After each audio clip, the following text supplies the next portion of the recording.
Is there anything you can share from that meeting? Yeah, well, they know Iran very well, better than most.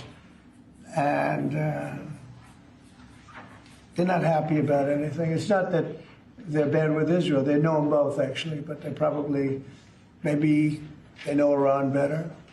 But they see what's going on, and he agreed with me. Reason I had him here, I wanted to thank him for not going into the war, just, ending the war. And I want to thank, as you know,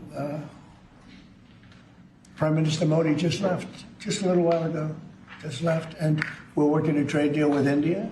We're working a trade deal with Pakistan.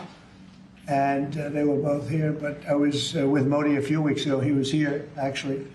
But now we speak to him. And I'm so happy. There was a deal that two smart people, plus, they have people on their staff too, but two very smart people decided not to keep going with that war. That could have been a nuclear war. Those are two nuclear powers, big ones, big nuclear powers. And they decided not. So I was honored to meet him today.